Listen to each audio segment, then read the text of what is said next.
سبحان اللہ وبحمدہ سبحان اللہ العظیم سبحان اللہ وبحمدہ سبحان اللہ العظیم سبحان اللہ وبحمدہ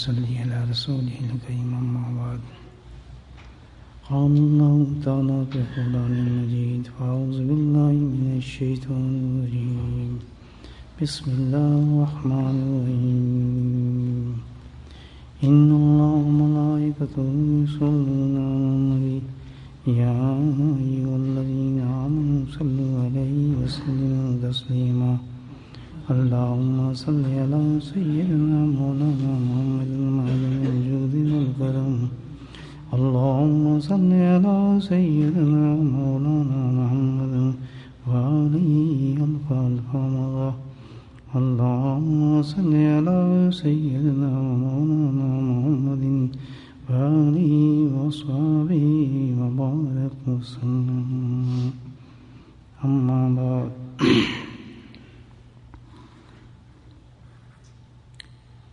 بہت ہی مشہور اور معروف دعا ہے. نبی کریم صلی اللہ علیہ وسلم معمول تھا یہ دعا اکثر فرماتے تھے نماز کے بعد، اور ہم بھی سب لوگ یہ دعا پڑھتے ہیں. ربنا آتنا فی الدنیا حسنۃ وفی الآخرۃ حسنۃ وقنا عذاب النار. اللہ سے ہم کیا مانگتے ہیں اس دعا کے اندر؟ ربنا آتنا فی الدنیا، دنیا کی اچھائی، نیکیاں، بھلائیاں سب مانگتے ہیں اللہ تعالیٰ سے، اور پھر یہ بھی کہتے ہیں کہ اللہ تعالیٰ دنیا کے ساتھ ہمیں آخرت کی بھلائی عطا فرما، نیکی عطا فرما،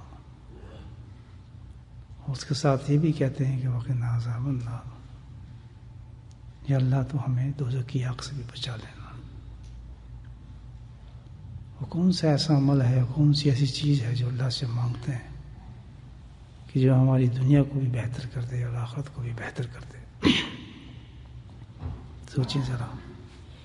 اصل مانگنے سے مراد یہی ہے اللہ تعالیٰ سے کہ اللہ تعالیٰ وہ عمل، وہ چیز ہمیں ایسی عطا فرما کہ جس سے میری دنیا بھی اچھی ہو اور میری آخرت بھی اچھی ہو جائے. کیا چیز ہے وہ، کیا عمل ہے؟ سوچیں آپ. بہت ہی بڑی چیز ہوگی کہ دونوں چیزوں کی گارنٹی ملتی ہے، دنیا بھی جنت بن جائے اور جنت تو جنت، اور سب سے بڑی چیز یہ کہ انسان دوزخ کے عذاب سے بھی بچ جائے. بہت معروف دعا ہے، مشہور دعا ہے. کبھی سوچیں آپ اس میں کیا مانگنا کیا ہے، کون سا عمل ہے جو یہ تینوں چیزیں ہمیں عطا فرما دیں اللہ تعالیٰ اس کے ذریعے سے. اگر پتہ چل جائے وہ چیز کیا ہے، ظاہر ہے اس کی اہمیت کا بھی پتہ چلے گا. بڑی اہم چیز ہے بھائی، یہ تو نہیں سمجھے میری بات؟ آ رہی سمجھے نا؟ بڑی چیز اہم ہے، تو ہم تو اس کے بارے میں کچھ اتنی توجہ نہیں دی تھی اور غور بھی نہیں کیا تھا، اس کی اتنے ہم نے قدر بھی نہیں کی تھی. تو کیا چیز ہو سکتی جو تینوں چیزیں مؤثر آ جائے؟ بزرگان دین فرماتے ہیں کہ اس کا اشارہ جو ملتا ہے، جس کی طرف اشارہ ہے اس دعا پر، کہ وہ کیا چیز ہو سکتی ہے جو ہماری دنیا کو بھی اس کے ذریعے بن جائے، ہماری آخرت بھی بن جائے، ہمیں دوزخ کے عذاب سے بچیں. وہ ہے ایمان. ایمان کا کھیل ہے سارا. حقیقت میں اللہ سے مانگتے ہیں اللہ ایسا ایمان ہمیں عطا فرما دے. جب ایمان آ جائے انسان میں تو الحمدللہ دنیا بھی اس کی جنت بن جاتی ہے. ظاہر ہے ایمان کے ساتھ تو پھر جو مزے ہیں. ایمان یہ تو مسجد میں بیٹھے ہیں آپ، ورنہ کہاں ہوتے اس وقت ہم ہے. ایمان دیکھیں، ایمان ہے جو انسان کو دنیا کے اندر خوب مست کرتا ہے، اور ڈپینڈ کرتا ہے آدمی پہ ایمان پر. کتنی چینی ہم ڈال لیں چائے میں تو چائے میٹھی ہوگی، لیکن ایمان کی خاصیت یہ ہے. اور جب انسان مر جائے گا تو ایمان ہے جو ہمیں آخرت میں کامیاب کرے گا، اور تو کوئی چیز نہیں ہے. کوئی چیز ایمان ہے تو قرآن کام آئے گا، ایمان ہے تو نماز کام آئے گی، ایمان ہے تو روزہ کام آئے گا. ایمان کے ساتھ ہی ہے نا چیز. ایک ایمان والا پڑھ رہا ہو، ایک بغیر ایمان والا نماز پڑھ رہا ہو، وہ بھی آپ کے ساتھ نماز پڑھ رہا ہے، ہم بھی پڑھ رہے ہیں، وہ قبول ہوگی؟ نہیں ہوگی، اس کے پاس ایمان نہیں ہے. تو یہ ہے معاملہ. سارا کھیل کس کا ہے؟ ایمان کا ہے. تو آپ یہ اندازہ لگائیں کہ کتنی بڑی دولت ہے، کتنی قیمتی دولت ہے، کتنی اہم چیز ہے کہ ساری عزتیں اور سب کچھ جو ہے انسان جو یہ ساری ایمان کی وجہ سے. اللہ اس سے جنت بھی دیتا ہے، اللہ اس سے دنیا بھی دے دیتا ہے، اللہ اس سے آخرت بھی دیتا ہے، اللہ اس سے جہنم سے بھی پناہ دیتا ہے. اور سب سے بڑی چیز تو ایک اور ہے اس میں ایمان کے ساتھ کہ اللہ کے نزدیک اس ایمان کی وجہ سے وہ انسان کتنا مکرم اور مقدس اور کتنا بڑا ہو جاتا ہے. یہ بھی تو سچ ہے. اللہ اس کو کتنا پسند فرماتا ہے. ہم سارے انسان ہیں لیکن ایمان کے ساتھ انسان عجیب چیز بن جاتی ہے. دیکھیں سمجھنے کے لیے مثال دیتا ہوں آپ کو. سب انسان ہیں، ہم سب ہیں. ایک نے قرآن حفظ کر لیا، وہ الگ ہو گیا سب سے. 10 آدمی بیٹھے، 10 میں ایک نے اس نے قرآن حفظ کیا ہوا ہے تو الگ ہو گیا نا. تو اب کیا ہوگا؟ اب کیا لوگ اس کو کس طرح پکاریں گے؟ نام نہیں لیں گے. حافظ صاحب، حافظ جی، نام تو نہیں لے رہے نا. کیوں؟ اس کا رتبہ بڑھ گیا. کس کی وجہ سے؟ قرآن کی وجہ سے. اب ذرا آدمی جھجکے گا کہ نہیں حافظ صاحب ہیں بھائی، آئیں حافظ صاحب یہاں تشریف رکھیں، ہوگا نا حافظ صاحب تشریف لیں، حافظ صاحب. تو کیا ہو رہا ہے؟ ہم اس کو کیا بول رہے ہیں؟ حافظ بول رہے ہیں، حفظ کر لیا. ایک صاحب ہے، اس نے قاری صاحب قرات کرتے ہیں، بہت خوبصورت تجوید سیکھیے پڑھتے ہیں. ہم اس کو کیا کہیں گے؟ ان کو قاری صاحب تشریف لیں، قاری صاحب آ گئے ہیں. قاری صاحب کیوں؟ انہوں قرآن کو پڑھتے ہیں خوبصورت سے، تو ان کی عزت بڑھ گئی. سب دنیا کو قاری صاحب کہنے لگے. نام تو نہیں لے رہے ان کا؟ نہیں، ہم نام لے سکتے نہیں، عزت ہے. ایک آدمی ہے وہ علم سیکھ لیا، عالم بن گیا الحمدللہ. حدیث قرآن پہ زندگی خرچ کی انہوں نے، بخاری پڑھی، مالک کی پڑھی، سب کچھ پڑھا. تو پھر وہ کیا ہو گئے؟ نام تو ان کا ہے لیکن ہم سب کیا کہیں گے؟ مولانا صاحب تشریف لائیے، جناب قبلہ مولانا. ظاہر ان کی عزت ہے، علم نے ان کو اتنا اونچا کر دیا. مولانا صاحب اور پھر القاب، خطابات، شیخ الحدیث اس کے ساتھ بڑھاتے رہے، اتنا چاہے لمبا کر دیں. کس چیز نے رتبہ دیا؟ کوئی نام تو نہیں لے رہا ان کا. نام لینا خود ہم کہیں گے یہ تو بھائی اچھا نہیں لگتا، اتنے بڑے عالم ان کا نام لیا جائے. رتبہ بلند ہو گیا، عزت بڑھی. علم کی وجہ سے کتنی عزت بڑھ گئی. یہ کون کر رہے ہیں؟ ہم کر رہے ہیں. مخلوق کے ایک مخلوق کی عزت کر رہی ہے، انسان ایک انسان کی عزت کر رہا ہے اس وجہ سے. اب ذرا ہے اس طرف خالق و مخلوق کا تعلق کیسا ہے دیکھیں. آپ ایمان لے آئے اللہ پر تو پورے قرآن میں اللہ تعالیٰ نے خطاب فرمایا یا ایھا الذین آمنوا. کیونکہ انسان نہیں کہہ رہا. ایمان لانے کے بعد اتنا مکرم ہو گیا، انسان کے نزدیک نہیں، رب الکریم کے نزدیک اتنا بلند ہو گیا وہ انسان. پیسہ نہ ہو، ٹکا نہ ہو، کچھ بھی نہ ہو. پورے قرآن میں جب اللہ خطاب فرماتے ہیں ایمان کیا کہتے ہیں؟ یا ایھا الذین آمنوا. حکم آ رہا ہے تب بھی، کوئی چیز انعام آ رہا ہے تب بھی، کوئی تنبیہ آ رہی تب بھی، نام تو نہیں لیا. کیا کہا جا رہا ہے؟ ایمان کی درجے کے تو ایمان والا. یا ایھا الذین، اے ایمان والو، اے ایمان والو. رتبہ بڑا نہیں بڑا؟ تو اللہ تو قریب کتنے بڑے ہیں، وہ نہیں نام لے تو کتنا اللہ کے نزدیک ایمان والے کتنے مقدس ہوں گے، لوگ کتنے کریم ہوں گے. سوچیں تو کتنی بڑی دولت ہو گئی یہ. میں اور آپ ایمان والے ہیں الحمدللہ. اللہ اتنے بڑا قرآن کے اندر ہمارا نام نہیں فرمایا. کیا کہہ رہے ہیں؟ یا اللہ. تو اکثر ایسے کہا جاتا ہے نام لو کسی کا تو بےزتی ہوتی ہے یا ڈیگریڈ ہو جاتا ہے آدمی نام لینے سے. بعض ایسے بھی کر دیتے ہیں کہ بھائی ڈیگریڈ کرنے کے لیے جانتے بھی ہیں کہ بہت رتبے کا آدمی ہے، بڑا اچھا آدمی ہے، جان کے اس کا نام لے لیتے ہیں تاکہ ان کی اندر کی چیز کو ظاہر کرتا ہے کہ اس کے کچھ رسپیکٹ نہیں ہے اس آدمی کے دل میں، اس کی یہ اسے ہیٹ کرتا ہے یا نفرت کرتا ہے یا اس کو پسند نہیں کرتا یا اس کو قبول نہیں کرتا اس معاملے میں. یہ مطلب ہوتا ہے نا سر. ایک حافظ نے آپ نام لینے یا ویسی اسی طریقے سے بلائیں، یہ ہے کہ اس پاس تو حفظ تو ہے، قرآن تو ہے، لیکن وہ انسان اس کو ایکسیپٹ نہیں کرے گا تو حافظ ہے، وہ اپنی بڑھاس نکال رہا ہے اس کے نام لے کے غصے میں. تو جب کوئی ایسا اتنے رتبے والا آدمی ہو یا اس میں یہ کوئی اللہ پاک نے صلاحیت رکھی ہو تو وہ اس کا نام نہ لینا پسند کرے، اس کی اس صف سے پکارنے میں آر محسوس کرے تو پتہ چلتا ہے کہ اس کے اندر آدمی خمی ہے، وہ جلس ہے، اس کو ایکسیپٹ نہیں کرتا، وہ تسلیم نہیں کرتا، اس کو حسد ہے اس چیز سے. ایسے ہی ہے نا. تو اللہ سبحانہ تعالیٰ ایمان والوں کو دیکھو کتنا درجہ دے رہے ہیں، پتہ چلتا ہے کہ صفت کو بتانا ایک بہت بلندی کی چیز ہے. اللہ پاک کہتے ہیں یا ایھا الذین آمنوا، اے ایمان والو. تو جس کے پاس ایمان نظر ہاتھ کھڑا کرے، سب کے پاس ہے ایمان نہیں، الحمدللہ فرشتے دیکھ رہے ہیں سب ماشاء اللہ. اب بتاؤ ساری دنیا ایک طرف رکھ دیں، ایمان کے بعد ہونا کوئی رونے کی گنجائش ہے؟ اس سے بڑا کوئی دولت مند آدمی ہوگا؟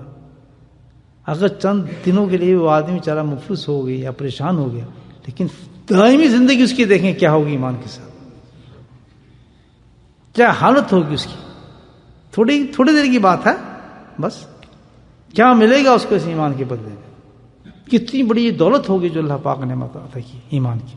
ہمیشہ شکر کرنا چاہیے اس ایمان پر. اللہ نے بڑا کرم فرمایا کہ تم نے ہمیں ایمان عطا فرمایا.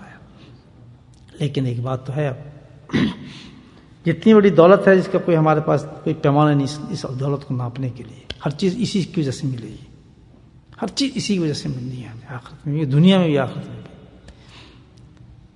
تو پھر بھائی یہ تو ایک اصول ہے کہ جتنا بڑی کسی انسان کے پاس دولت ہوتی ہے اتنے بڑا ڈاکو آتا ہے نہیں. اگر کسی کے پاس 10 روپے ہیں تو کوئی ایسا ڈاکو تو نہیں آئے گا نف باندھ کے وہ بہت چیز بہت طریقے سے، وہ کہ 10 پاؤنڈ تھپڑ مارو 10 پاؤنڈ سے کھینچ لو، چھوٹا ہی ڈاکو آئے گا. جتنی بڑی دولت ہوگی، آپ کسی بینک میں کسی نے ڈاکہ مارنا ہے تو اسی انداز سے جائے گا بینک میں ڈاکہ مارنے کے لیے، وہ بھیج بدلے گا جو ڈرامے ہوں گے. پتہ ہی چلتا ہے تو جتنی بڑی دولت اتنی بڑا چور آئے گا، ڈاکو آئے گا اس کو نکالنے کے لیے. تو بھائی یہ دولت جو ہے اللہ نے ہمیں ایمان کی دی ہے، تو اس کا ڈاکو بھی چھوٹا تو نہیں ہوگا. وہ ڈاکو اتنا بڑا ہے کہ اللہ سے اجازت لے کے آئے جی مجھے اجازت دیں، میں اس کو دیکھتا ہوں کہ ایمان کے ساتھ جاتا کیسے یہ واپس لے کے آیا، اجازت نہیں لے کے آیا تو آپ اس کی طاقت کا اندازہ لگا لیں. دیکھیں اب ہمیں یہ پتہ بھی ہے کہ سب سے قیمتی دولت میرے پاس موجود ہے. اب ہمیں یہ بھی پتہ بھی ہے، قرآن بار بار کہہ رہا ہے ادب مبین ہے. مبین ادب اس لیے کہا گیا ہے کہ وہ تمہارے پیسے نہیں کھینچتا، تمہاری گاڑی نہیں کھینچتا، تمہارے مکانوں پہ قبضہ نہیں کرتا، نہیں. ادب مبین وہ تم سے وہ دولت لے رہا ہے جو بالکل مفلس کر دے گا تمہارا آخرت کے برباد کر دینے والی دولت پہ ڈاکہ مارے گا. خبردار سے ہوشیار رہنا. ہم ہوشیار ہیں؟ ہم نے کوئی حفاظت کی ہے؟ کوئی تالا لگایا اس کے لیے؟ کتنی بڑی بات ہے. کتنا ہر وقت ہم ہوشیار رہنا چاہیے کہ ایسا نہ ہو، خدا نہ خواستہ یہ ڈاکہ مار کے ہمارے ایمان کو لے جائے اور ہم اس دنیا سے تہی دست چلے جائیں. بہت فکر کی بات ہے ایمان کی حفاظت. بہت کس طرح لوگ جو الحمدللہ فکر رکھتے تھے، لوگ کس طریقے سے آخری وقت تک اس کی حفاظت کے لیے وہ اہتمام کرتے رہے زندگی کے اندر. ایک ہی چیز کا اہتمام ہے سب سے زیادہ کرنا چاہیے کہ اس پہ ایسے ایسے ڈاکے، اس ڈاکو سے بچنے کے لیے ایسے ایسے تالے لگانے چاہیے، ایسے ایسے حفاظتی بند ہونے چاہیے کہ ہمیں پورا یقین اللہ تعالیٰ یہ ہمارے اس دولت پہ ہمارے حاصل نہ کر لے. یہ تو کچھ بھی نہیں دولت پہ جس کی ہم حفاظت کرتے ہیں. اصل دولت تو یہ ہے یا نہیں؟ تو اب یہ اتنی بڑی دولت پہ اس نے ڈاکہ ڈالنا ہے تو اس کے ہنر تو آتے ہوں گے اس کو. کسی چیز اس نے کہا کہ ایمان سے اس کو فارغ کرنا ہے. بڑے بڑے واقعات میں آپ کو کیا بتاؤں، موت کے وقت جو لوگوں کے ساتھ پیش آتا ہے کہ وہ آخری وقت تک پوری امید ہوتا ہے کہ اس کے ایمان سے نکالوں. ادھر ہی بیٹھے ادھر ہی بیٹھے، چاروں طرف سے آتا ہے. یہ ہسپتال کے واقعات بتا رہا ہوں میں، جو میں نے میری زندگی میں نے خود سنے اور میں نے دیکھے ہیں. لوگوں نے سنے کہ حضرت یہ کھڑا ہے، وہ مجھے کہہ رہا ہے کہ تو ایمان نہ لا. یعنی باقاعدہ ہی میں آپ کو بتا رہا ہوں، وہ پوری آخر دم تک اس کا یہ کام ہوتا ہے کہ کسی طریقے سے اس آدمی کو پھنسا دو. اس وقت انسان کو پتہ چلتا ہے جو اس نے محنت کی ہوتی ہے نا زندگی میں کہ کون اس کو پروٹیکٹ کرتا ہے، ایمان کے ساتھ چلا جاتا ہے. آج کی محنت اس وقت کام آتی ہے میاں. ابھی یہ پتہ ہے کب ہم اسپتال پہنچ جائیں، کب بیمار ہو جائیں. بیمار ہوتے ہی جو اصل زندگی انسان کے جو پہنچتے ہی یہ سب یہ ڈرامے ختم ہو جاتے ہیں. ریا والی چیزیں، بے اخلاص کی چیزیں، شہرت سے حاصل کرنے والی چیزیں، شہرت سے ساتھ کمائی کرنے والے دین کی، جس میں شہرتیں ہوں اور جناب ریائیں ہوں اور جس میں فضول حرکتیں ہوں، اس کا پتہ بھی چل جائے گا اور اس کا بھی پتہ چل جائے گا جو اللہ کے لیے سب کچھ کیا ہوگا. اس دم نکلتے وقت انسان کو پتہ چلتا ہے کہ کس طرح اس وار سے بچ سکتا ہے جو شیطان بچاتا ہے. اس وجہ سے کئی لوگ، اس وقت ذہن میں حدیث نہیں آ رہی، اس نسبت سے بتاتا آپ کو، کئی اس پہ باقاعدہ پرسنٹیج ہے، یعنی وہ اتنے پرسنٹیج لوگ جو ہیں وہ حالت ایمان سے نہیں جاتے، وہ بےقید ایمان کے گزر جاتے ہیں. یہ سب سے بڑی سزا ہے انسان کی، جس نے یہ حفاظت کے لیے کبھی سوچے ہی نہیں. اللہ تعالیٰ کہتے ہیں آپ کیا سوچنا، کیا تو نے کبھی فکر کیا تھا زندگی کے اندر جتنا تو اپنی دولتوں کی فکر کرتا تھا؟ کیا تو سوچتا تھا؟ اب یہ جو باتیں میں آپ سے کہہ رہا ہوں، یہ جو باتیں میرے منہ سے نکل رہی ہیں اور آپ سن رہے ہیں، یہ کم پیغام ہے؟ کتنا بڑا میسج ہے کہ کوئی تقریر کر رہا ہوں میں، یا کوئی میں اس میں فنکشن میں آیا ہوں، یا کیا کہتے ہیں کانفرنس جو ہوتی ہیں، کانفرنس میں آیا ہوں، کسی فلاں کی کانفرنس، اس کی کانفرنس، یا کسی کانفرنس میں بیٹھا ہوں. نہیں، یہ چند لوگ ہیں اور اللہ تعالیٰ ایسی قیمتی باتیں پہنچا رہے ہیں اللہ کے فضل سے کہ آج ہم شعور کر لیں اس چیز کے، تو کل جس وقت مر رہے ہوں گے اس وقت یہ بات ہمیں سمجھ آئے گی کہ سبحان اللہ، ہم نے محنت کی تو آج اللہ کے فرشتے ہمیں بچا رہے ہیں. سبحان اللہ، اللہ کے فرشتے ہمیں بچا رہے ہیں. بڑی قیمتی چیز ہے. دیکھا آپ نے کتنی اہم چیز ہے، کیونکہ کل آنے والا ہے وقت اور یہ ہونے والا ہے. شیطان پورے گروہوں کے ساتھ آتا ہے، پوری طاقت کے ساتھ آتا ہے اور اس کو پوری چیزیں دکھاتا ہے کہ تیرا تو عقیدہ ہی غلط رہا ہے پاگل، اگر ہوتا تو بچ جاتا، چل تو یہ مان میری بات. کیونکہ کمزور ہوتا ہے، اس کو کوئی لاک ہوتا ہی نہیں ہے، کوئی حفاظت ہوتی ہی نہیں ہے. جو کچھ عبادت بھی کی ہوتی ہے وہ ساری ریاؤں میں ڈھکی ہوتی ہے، دکھاؤں میں ڈھکی ہوتی ہے، فراڈ میں ہوتی ہے، ساری ایک عادتوں میں ہوتی ہے. میں حقیقت بتا رہا ہوں آپ کو، چھان کے دیکھیں نا، چھلنی میں چھانتے ہیں نا آدمی تو اوپر نکل آتا ہے سارا کچھ، نیچے نکل جاتا ہے، بورے بور آ جاتا ہے. تو وہاں تو پھر حقیقت آ جاتی ہے، وہاں کون بچائے گا؟ پھر چھوٹی سی بھی عبادت کرو میرے دوستو تو پہلے ایک نیت کر لو، یاد رکھو، چھوٹی سی بھی اللہ توفیق دینے کا، ایک تسبیح پڑھنی ہے ہم نے سبحان اللہ کی، اس وقت فوراً نیت کر لو کہ اللہ تعالیٰ خالص تیرے لیے کر رہا ہوں، مجھے آخرت چاہیے. ہر عمل کے لیے، وہاں سے گھر سے نماز کے لیے آئے تو یہی کرتا ہے آدمی، اللہ تعالیٰ تیرے لیے، تیرے لیے، تیرے لیے، کچھ نہیں ہوتا، تیرے لیے ہے، تیرے کسی کے لیے نہیں آ رہا ہوں، تیرے لیے آ رہا ہوں. رٹا مارتا رہے. انشاءاللہ یہ جب محنت انسان کرے گا اور جس وقت اس دنیا پہ جا رہا ہوگا اور شیطان جب داؤ مار رہا ہوگا تو وہ یہ کہے گا اللہ تیرے لیے ہے، تیرے لیے، تیرے لیے، نجان بھی تیرے لیے تھی، سجدے بھی تیرے لیے. تو فیل ہوتا ہے شیطان. کئی بزرگوں کی اس طرح جانیں نکلی ہیں، کئی بزرگوں میں آپ کو مثال دے سکتا ہوں. اب کہتے ہیں ہاں تو ہی کہتے ہیں، زندگی گزر جاتی، نکل جاتے ہیں اللہ والے. وہی چیز جس کے لیے انہوں نے محنت کی تھی، ہر چیز کی ہے. توحید آؤ، ہم نے کیا کرنا ہے؟ اپنے اس کس کی حفاظت کرنی ہے؟ کس کی حفاظت کرنی ہے؟ بولو ذرا. ایمان کی. اس کے دو تو بہت ہیں، تو ٹیکسٹ لے کے آئے، ایسے ایسے ٹیکسٹوں سے نکالتے. آج میں تو آپ کو ایک عجیب ٹیکسٹ بتاتا ہوں، بتاؤں؟ اس کا ایک داؤ بتا رہا ہوں آپ کو، اور وہ اتنا بڑا داؤ ہے اس کا کہ اگر ہم نے اس کی حفاظت نہیں کی دوستو، ہم اپنے آپ کو ایمان والا تو سمجھتے رہیں گے لیکن ہمارے پاس ایمان نہیں ہوگا. آج ایسی بات بتا رہا ہوں آپ کو، سننے غور سے. اگر وہ چیز ہم نے غور سے نہیں سنی اور اس کو نہیں سمجھا تو اس پہ خود شاہد حدیث نبی کریم کے الفاظ ہیں، آپ کی زبان ورس نکلے الفاظ مبارک ہیں کہ پھر ایمان نہیں ہے انسان کے پاس. پتہ ہے شیطان کی سارے راز کھول دیے ہیں شیطان کے کہ اس طرف سے وہ داؤ مارے گا. اگر داؤ اس کا یہاں چل گیا، اگر اس کا یہاں داؤ چل گیا تو آپ اپنے آپ کو سمجھتے رہیں لیکن ہوں گے نہیں، آپ تعلق نہیں ہوا ایمان سے. حدیث سنو، مشکات کی حدیث، ابو ہریرہ رضی اللہ تعالیٰ عنہ روایت فرماتے ہیں اس حدیث کو. بہت عام بات ہے، آپ نے سنی ہوگی، کئی دفعہ علماء کرام سے آپ نے سنی ہوگی. اس فقیر سے بھی سن لیں، بات وہی سنا رہا ہوں جو اور لوگوں سے بھی آپ سنتے ہیں. اللہ اکبر.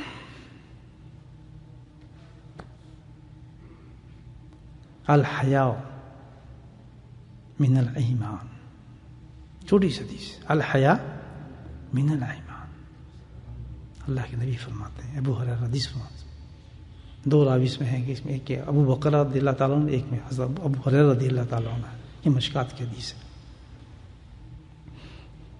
الحیا من الایمان، حدیث کہتی ہے کہ انسان کا جو ایمان ہے وہ کیا ہے؟ اس کی حیا ہے۔ حیا ہے تو کیا ہے؟ ایمان ہے۔ کتنی مستند بات، آپ سوچیں ذرا کیسی ہے۔ ایمان ایمان ہم کرتے ہیں، ایمان وہ ہوگا جس میں کیا ہوگی؟ سیدھی بات ہے۔ اب شیطان کا راستہ سنیں کتنا زبردست ہے، کتنا زبردست ہے۔ ادھر گارنٹی آ رہی ہے، الحیا من الایمان، اور پھر فرمایا الایمان فی جنہ، اللہ کے نبی فرماتے ہیں حیا کیا ہے؟ ایمان ہے، اور جس کے اندر ایمان ہوگا اس کا ٹھکانہ کہاں ہوگا؟ الحمدللہ ٹھکانہ پتہ چلے گا۔ حیا، حیا کیا چیز ہے؟ حیا اور ایمان دونوں ایک ساتھ، ایک اور حدیث میں آتا ہے کہ حیا اور ایمان دونوں کو ساتھ پیدا کیا گیا ہے۔ اگر حیا ہے تو ایمان بھی ہے، اگر ایمان ہے تو حیا بھی ہے، ایک چلی جائے تو دوسرا بھی چلا جاتا ہے۔ حیا چلی گئی تو دوسرا بھی چلا گیا۔ حیا کیا کرتی ہے؟ حیا کس کو کہتے ہیں؟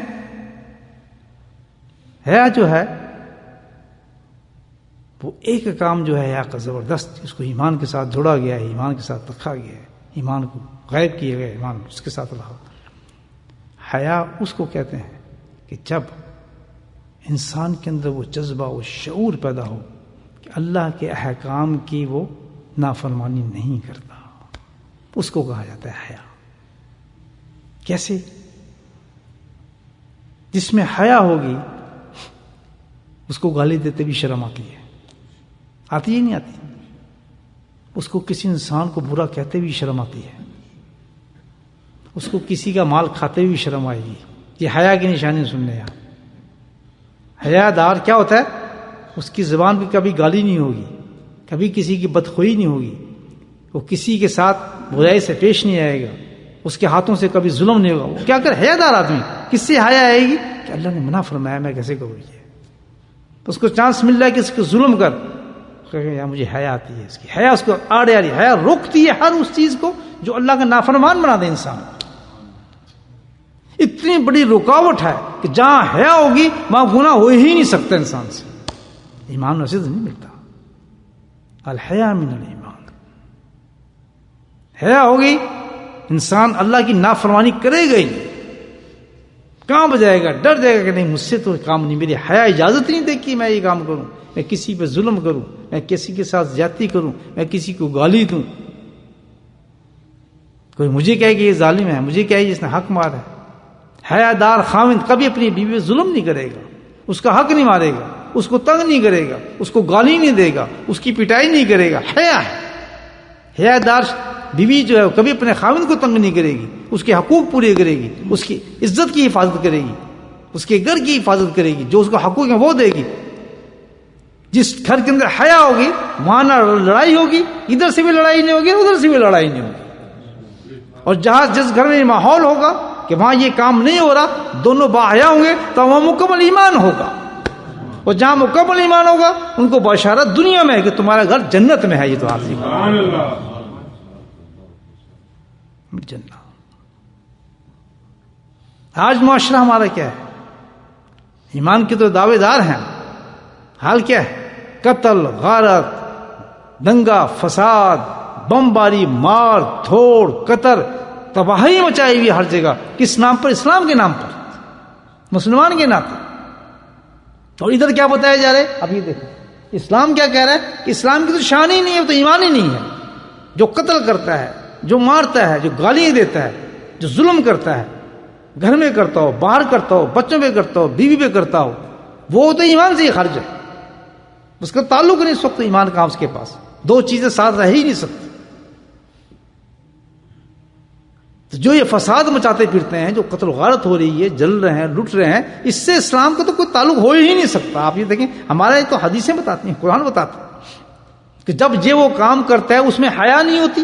قتل وہ کرے گا جس میں حیا نہیں ہو، ظلم وہ کرے گا جس میں حیا نہیں ہو، بمباری وہ کرے گا جس میں حیا نہیں ہوگی، لوگوں کو مارے گا وہ جس میں حیا نہیں ہوگی، مظلوم پہ ظلم وہ کرے گا جس میں حیا نہیں ہوگی، اور جس میں حیا نہیں ہوگی اس میں ایمان نہیں ہوگا، تو مسلمان کہاں ہوا؟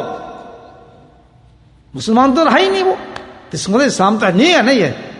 اسلام کا تو تعلق اس سے کچھ نہیں.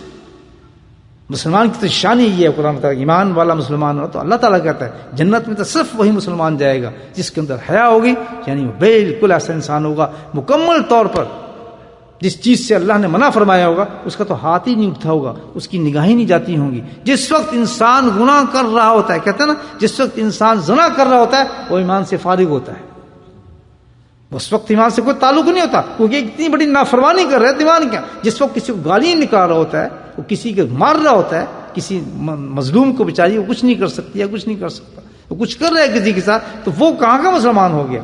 اس وقت حکم ہوتا ہے کہ اس کا ایمان سے خارج ہے، جب تک یہ توبہ نہ کرے، اللہ کی طرف رجوع نہ کر لے انسان اپنے ظلم کے بارے میں. تو ہمیں کس چیز کی حفاظت کرنی ہے؟ ایمان کی. کس چیز سے ہوگی؟ حیا کے ذریعے ہوگی. حیا ہوگی تو کام ہوگا. حیا ہوگی. حیا کا کام کیا ہے؟ کہ اللہ کی نافرمانی نہیں ہونے دیتی، وہ روکتا ہے، گناہوں سے روکتا ہے. نبی کریم صلی اللہ علیہ وسلم کا زمانہ مبارک تھا، ایک عورت کا بچہ مر گیا، بالکل تازہ بچہ مر گیا. تو اس کو اسی حالت میں کسی مسئلہ پوچھنے کے لیے، حدیث ہے، مسئلہ پوچھنے کے لیے کسی کام کی وجہ سے آپ نبی بارت اقدس میں آنا پڑا، حاضر ہونا پڑا کسی مقصد کے لیے. تو وہ اسی حالت میں بچہ مرا تھا، وہ آئی، تو جس وقت پہنچی وہاں پر مسئلہ وغیرہ جو پوچھا تو اس کے بعد واپس جانے لگی تو ایک آدمی اس سے پوچھا، صحابی تھے والے، کہنے خاتون ذرا بات تو سن. تعجب تو یہ ہے کہنے لگے کہ تو اس حالت میں آئی کہ تیرا بچہ جو ہے وہ ابھی ابھی مرا ہے اور تجھے اتنا ہوش ہے کہ تو با پردہ ہے، یہ بالکل ابھی مکمل با پردہ ہے، تو جو سامنے بتایا اس کے بالکل اسی طرح یہ، تو تیرے میں اتنا ہوش تھا کہ تو اس حالت میں آ جاتی، ہر چیز ڈھکی ہوئی ہے. تو خاتون نے کیا جواب دیا؟ کہتے ہیں میرا بچہ مرا تھا، میری حیا تو نہ مری، حیا نہیں مری تھی، میرا بچہ نہیں مرا تھا نا، حیا تو نہیں مری تھی. یہ ہے جب حیا مر جاتی تو تب یہ مرتا ہے، سب چیزیں ختم ہو جاتی ہے. جب انسان کو ظلم کر رہا ہو، گناہ کر رہا ہو، گندی حرکتیں کر رہا ہو، کوئی غلط کام کر رہا ہو، بے شک نماز پڑھنے بھاگ رہا ہو، سب کچھ کر رہا ہو، لیکن یہ تو دیکھو کر تو کیا رہا ہے، کس حالت میں کر رہا ہے. شیطان بڑے داؤ کے ساتھ انسان سے ایمان نکالتا ہے نا، کوئی بات نہیں کر لے یار، اس کا پیسہ کھا جاؤ، نماز پڑھ رہے ہیں انہوں کی پتہ لگنا ہے. جس کا پیسہ کھایا ہے اسی کے ساتھ صف میں کھڑا سلام بھی کر رہا ہے، دعا بھی کر رہا ہے، لڑائی بھی کر رہے ہیں، جھگڑے کر رہے ہیں، بہت بکر رہے ہیں، اور پھر پتہ نہیں چلا کیا بالکل ہے کچھ بات چل جاتے ہیں سب داؤ. لیکن ہم یہاں اس لیے ہیں کہ ہم یہاں دودھ کا دودھ اور پانی کا پانی کرنے کے لیے بیٹھے ہوئے ہیں. ہم سب اس میں مبتلا ہیں، میں بھی اور آپ بھی. اللہ سے دعا کرنے آئے ہیں اس رات، عظیم رات میں، مقدس رات میں، شب جمعہ میں. اللہ تعالیٰ تمہیں ایمان کے ساتھ لے جا. ہم یہاں کچھ تقریر سننے نہیں آئے، کرنے نہیں آئے، ہم تو غم لینے آئے کہ یہ ہماری حالت ہے. ہم بالکل بے حیا ہوئے ہیں. بے حیائی کیا ہے؟ اسی حدیث کے ساتھ چلتا ہے. البغضاء من جفا. بے حیائی کیا ہے؟ بدی ہے. بے حیائی کیا ہے؟ بدی ہے. الجفا فی النار. اور ہر بدی جو ہوگی، ہر بے حیائی جو ہوگی وہ کہاں لے جائے گی؟ دوزخ کے اندر لے کے جائے گی. تو دو ہی حالتیں انسان کی ہو سکتی ہیں دوست. اگر با حیا ہے، گناہوں سے بچا ہوا ہے، وہاں یہ نہیں دیکھ رہا کہ وہ تو نہیں دیکھ رہا، فلاں تو نہیں دیکھ رہا، گھر کے اندر کر رہا ہے کام، سب کچھ کر رہا ہے، بچوں کے ساتھ بھی کر رہا ہے، بیوی کے ساتھ بھی کر رہا ہے، سب لیٹے ہیں باہر نہیں. باہر پتہ ہی کسی کو نہیں، بالکل ٹھیک ٹھاک ہے، اپنا چہرہ بھی صحیح، منہ بھی، سر ماما بھی، داڑھی بھی، سب کچھ. جان نکالنے فرشتے تو آئیں گے، وہ بھی تو ادھر بھی تو پوچھیں گے پھر تجھے کو کون دیکھ رہا ہے یہاں پر. انسان کو انسان بن جانا چاہیے، موت کا فکر رکھنا چاہیے، آخرت کا فکر رکھنا چاہیے. یہ ڈھما زندگی نہیں چلے گی بھائی، ختم ہو جائے گی. دو رنگی چھوڑ کے یک رنگ ہو جائے، ایک رنگ چڑھا لے انسان، اب ایک سبقت اللہ کا رنگ چڑھائے انسان، اس سے خوبصورت رنگ اور کیا ہو سکتا ہے؟ قرآن کہتا ہے کہ میرے رنگ سے بھی زیادہ خوبصورت رنگ ہو سکتا ہے؟ کسی بزرگ سے پوچھے کہ اللہ تو بے مثل مثال ہے، سبقت اللہ جس کا حکم آ رہا ہے کہ اللہ کا رنگ چڑھاؤ، تو کون سا رنگ چڑھائیں؟ لال چڑھائیں، پیلا چڑھائیں، نیلا چڑھائیں؟ اس نے میں تمہیں بتاتا ہوں، میں بتاتا ہوں رنگ چڑھا، تو مجھے بتائیں کون سا رنگ چڑھاؤں؟ کہتے سنت اور رسول کا رنگ چڑھا لیں۔ اشارہ یہ ہے قرآن میں، کس کا رنگ چڑھا لے؟ میرے حبیب کا رنگ چڑھا لے، وہ میرا رنگ ہو جائے گا، سبقت اللہ ہو جائے گا۔ اللہ تو بے مثل مثال ہے۔ اور پھر یہ فرمایا کہ میرے حبیب سے بھی پیارا رنگ کسی کا ہو سکتا ہے؟ باقی قومیں کیا کرتے اپنے بچوں کو رنگتے ہوتی تھی، رنگ چڑھاتی تھی، یہ حدیث میں ہے نا۔ تو اللہ نے کہا نہیں، رنگ تو میں چڑھاؤں گا، پکا رنگ چڑھاؤں گا۔ جس نے یہ پکا رنگ چڑھا لیا الحمدللہ دنیا سے لے کے قیامت تک چڑھتا چلا جائے گا جنت تک۔ رنگ اس کو نکال دے گا، اس کو سبقت اللہ کہا جاتا ہے، اللہ کا رنگ جو ہے اس کے حبیب کا رنگ۔ تو کہنا یہ تھا دوستو، بڑا فکر کی بات ہے انسان کے لیے کہ ہم شیطان کو سارے راستے کھول دیں۔ سب سے بڑا راستہ شیطان کا یہ ہے کہ انسان کو بے حیا کر دیتا ہے، بڑے آرام سے اس کا ڈاکہ کامیاب ہو جاتا ہے ایمان کے اوپر۔ ایمان نکالنے کے لیے بڑی بہترین چیز اس نے رکھی ہے، بس ایک چیز رکھی ہے، آرام سے بیٹھ کے چائے کے کپ رکھ کے اب دیکھیں سب کچھ کر کے نا ٹیک بیٹھیں 4 گھنٹے جناب ایمان سے فارغ کر دیا اس نے۔ کھانے بھی کھلا رہا ہے، چائے بھی پلا رہا ہے، کافی بھی پلا رہا ہے، آپ کو بسکٹ بھی آ رہے ہیں، سب کچھ آ رہا ہے، مٹھائی بھی آ رہی ہے، امبالا بھی رکھی ہے، اور اندھیرا بھی کرا دیا اس نے، اور کہاں پہنچا دیا اس نے؟ اللہ۔ اور ابھی ابھی کیا کر گئے ہم؟ کیا کہہ کے گئے؟ الحمدللہ رب العالمین الرحمن الرحیم مالک یوم الدین ایاک نعبد و ایاک نستعین اہدنا الصراط المستقیم۔ یہ کر کے گئے ہم نماز کے اندر، کتنے دفعہ پڑھ کے گئے ہیں یہ آیت۔ اور پھر کیا ہو رہا ہے جو میں نے آپ کو سین بتایا ابھی، اس وقت کہاں گیا ایمان مجھے بتائیں؟ نہیں یہ لیکن وہ سوچنے بھی نہیں دیتا، مجبوری ہے جی کیا کریں جی، اب کیا کریں، مجبوری ہے، دنیا کے ساتھ چلنا ہے جی، فلاں چلنا ہے۔ پرواہ نہ کرو، میں تیرے ساتھ ہوں۔ اور جس وقت جان نکلتی تو بھاگتا کہتا ہے میرا کوئی تعلق نہیں، قبر میں کہتا ہے یہ بکواس کر رہا ہے، میں نے کب کہا تھا تو میرے پیچھے، تو خود لگا تھا میرے پیچھے، میں نے لگایا تھا، جیسے میں کرتا تھا تو کرتا رہتا تھا۔ اللہ تعالیٰ سے کہتا رہتا میں نہیں، میں تو یہ اس کو پکڑ بکواس کرتا ہے، میرے سے کیا تھا، کہتا یہ بات تو سن، کہتا چل بھاگ دفعہ ہو۔ ان کی تو تذکیر نہیں سنتا، مولانوں کی باتیں نہیں سنتا تھا، ان کی حدیثیں درس نہیں سنتا تھا، تو تمہیں میری باتیں سنتا تھا، میں تجھے کہتا تھا تو میرے پیچھے لگ جاتا تھا۔ تو آج ہم نے سن لی باتیں، سنی ہے نا، تو پکا وعدہ انشاءاللہ جب بھی کوئی غلط کام، بے حیائی کا کام ہونے لگے فوراً سمجھ جاؤ کہ یہ ڈاکر ڈال رہے ہیں میرے ایمان پر۔ بے حیائی کا مطلب کیا ہے؟ خروج، ایمان نکل گیا، انسان خارج ہو گیا، اور اس حالت میں موت آ گئی تو گیا فارغ۔ بے شک کتنے ختم کراتے رہے آپ، کوئی ختم کام نہیں آئے گا اس کے بعد، ختم وہیں ختم، انسان ختم کیا ہو۔ اللہ تعالیٰ معاف فرمائے۔ بے حیائی کے کاموں سے جب آنکھوں سے کوئی حیا کا کام بے حیا ہونے لگے تو یہ نہیں سمجھو خالی ہو، ایمان نکل گیا تمہارے اس وقت، تم اس وقت اللہ کے قانون کو توڑ رہے ہو۔ یہی تو آزمائش ہے انسان کی، یہی تو آزمائش ہے کہ لطف آئے، مزہ بھی آ رہا ہو، اور ادھر اللہ کا حکم بھی آ رہا ہے۔ دیکھتے ہیں کون سی چیز غالب آتی ہے انسان پر، دوزخ سے ڈرتا ہے یا نہیں ڈرتا، جنت چاہتا ہے یا نہیں چاہتا، فیصلہ اسی وقت ہو جاتا ہے۔ جب بھی کوئی برائی کا کام کرو، چھوٹی تو ہے ہی نہیں، چھوٹی کا تو تصور ہی نہیں، وہ حکم اللہ پاک نے دے دیا، اس حکم کے خلاف کوئی کام ہو رہا ہے۔ جیسے میں خاتون کی مثال آپ کو دی کہ بچہ مارا ہے، میری حیا تو نہیں نا مری، میں کام یہ اس وقت کرتی جب میری حیا مر جاتی، تو پتہ چلتا ہے یہ کام اس وقت ہوتا ہے۔ خاتون نے پورا مثال دے دی، ایک اتنی بڑی مثال چھوڑ دی، پوری خواتین نے اپنے امت کے لیے چھوڑ دی مثال کہ جس وقت یہ کام ہوگا تو تمہاری حیا مر چکی ہوگی، اور جس کی حیا مر چکی ہوتی ہے ان کے ایمان ختم ہو چکے ہوتے ہیں۔ کوئی مجبوری نہیں ہوتی، کوئی کسی قسم، اللہ تعالیٰ جو کام حکم دیتے ہیں وہ کسی ایسے حالت میں دیتے کہ انسان کو مجبور کیا جائے، نہیں، بآئین اس کا اختیار ہوتا ہے، اس کے بعد طاقت ہوتی ہے، وہ یہ کام کر سکتا ہے، تو تب اللہ تعالیٰ حکم دیتے ہیں، اس وقت انسان کام کرتا ہے۔ اللہ سبحانہ وتعالیٰ مجھے بھی اور آپ کو توفیق دے کہ ہمیں بھی با حیا انسان بنائے، اور حیا والی زندگی کی طرف فرمائے، اور خاتمہ ایمان کے ساتھ فرمائے۔